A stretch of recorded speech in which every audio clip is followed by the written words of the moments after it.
Nature of roots of quadratic equation काय असतं बघा, है ना, की हे तुम्हाला फाइंड करायचं डेल्टा, जे आपण बघितलं ना युजिंग फॉर्म्युला, बघितलं की नाही?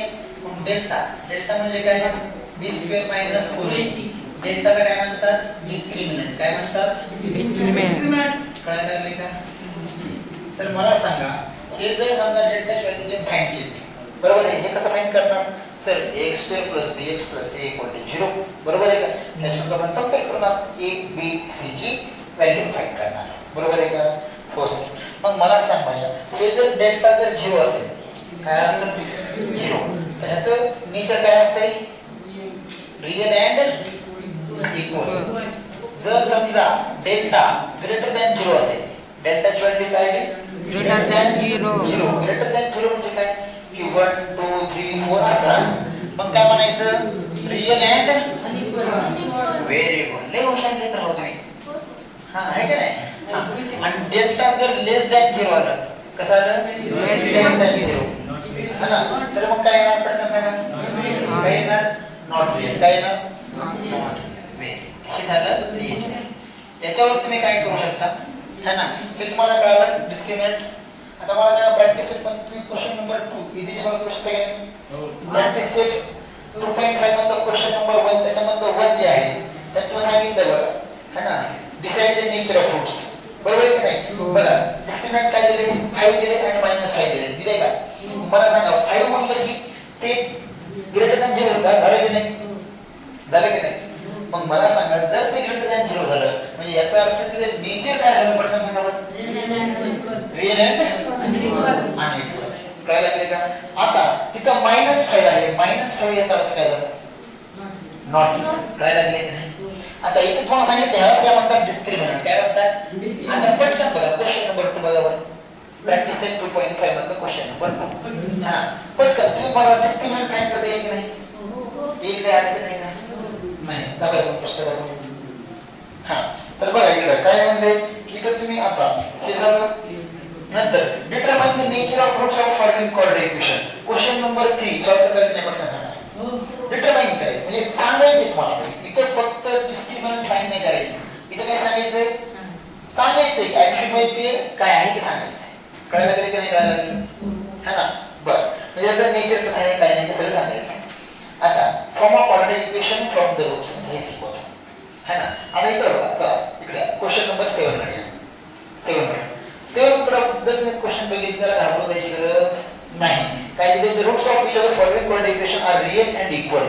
रूट्स ऑलरेडी कसे आहेत? Real and equal. म्हणजे डेल्टा इक्वल टू काय येणार आहे? 0. काय येणार आहे?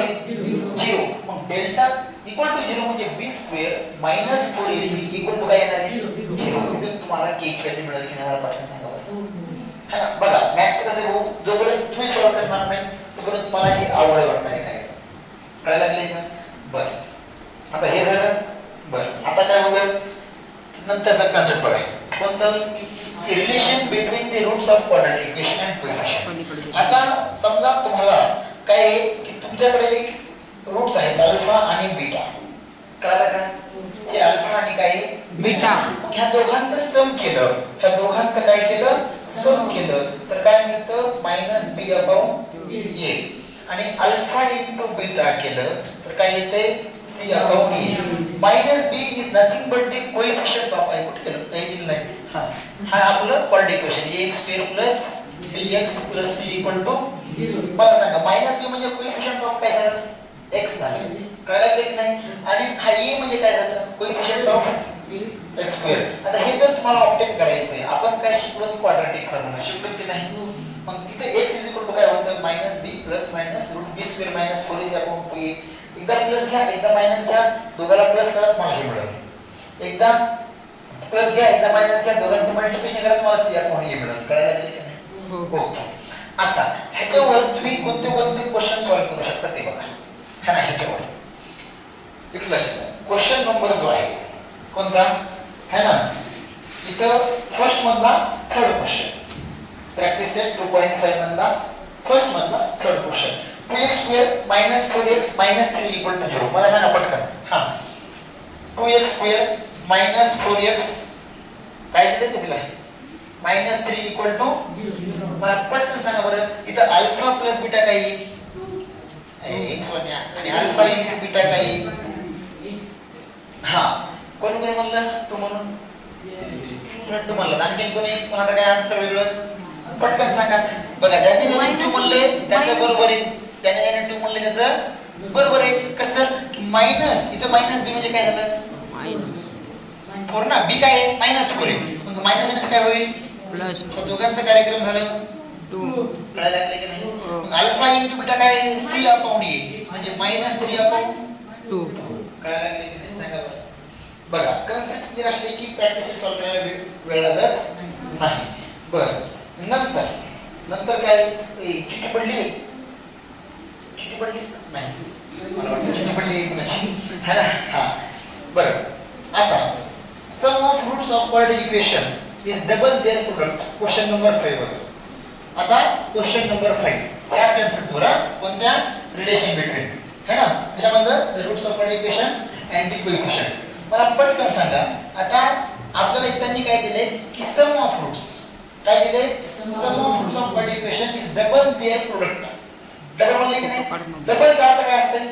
ट्वाइस, दुप्पट. मग हा जर क्वेश्चन नंबर 5 तुम्ही नीट लक्ष दिलं तर alpha plus beta is equal to काय? ट्वाइस अल्फा इंटू बीटा येईल की नाही? आता दिलेलं काय? x² - 4kx + k + 3. बघा, हा इक्वेशन आहे. कोणतं? x² - 4kx + k + 3. आता पटकन सांगा, इथं a ची व्हॅल्यू काय झाली? 1. b ची व्हॅल्यू काय झाली? -4k. c ची व्हॅल्यू काय झाली? k + 3. काय झाली? k + 3. इथं ठरवा. व्हॅल्यू मिळाली नाही की पटकन सांगा बरं. Okay, very good.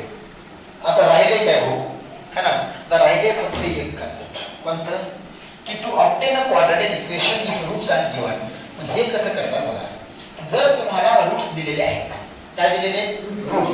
समजा तुम्हाला अल्फा दिलेला आहे आणि बीटा दिलेला आहे, अल्फा आणि बीटा दिलेला आहे, तर त्यासाठी एक फॉर्म्युला असतो, ती गोष्ट लक्षात ठेवा की x² - alpha plus beta x plus alpha into beta equal to 0. आता समजा मी तुम्हाला म्हणलं की बाबा अल्फा जे आहे ते आहे -1 आणि बीटा जे आहे ते आहे -5.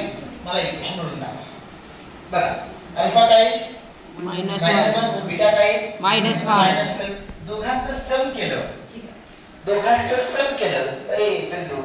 मायनस मायनस प्लस, मायनस आहे की नाही?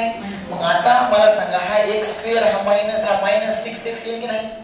Plus alpha into beta, product of two negative integer is always positive. बरोबर आहे का? हा काय आलं? 5 इक्वल टू 0. म्हणजे हा मायनस मायनस काय झालं? Plus x² plus 6x plus काय झालं? 5 इक्वल टू 0. मला सांगा, 10 मिनिटं पण लागत नसते, पण ही प्रॅक्टिस सगळं कळाली की नाही? पण कसं असतं माहिती का? आता हे तुम्ही नंतर क्वेश्चन सॉल्व्ह करायचे. कळाले का? इथे अर्धा तुम्ही आहे ना? जर तुम्ही ऑनलाईन युट्यूबला, फेसबुकला, इंस्टाग्रामला कुठे बघत असाल, है ना, तर बेटा आपला व्हिडिओ लाईक करा, चॅनलला सबस्क्राईब करा आणि त्या मित्रमंडळामध्ये मित्र-मैत्रिणींना पाठवा. त्याला धन्यवाद. बंदी करायचं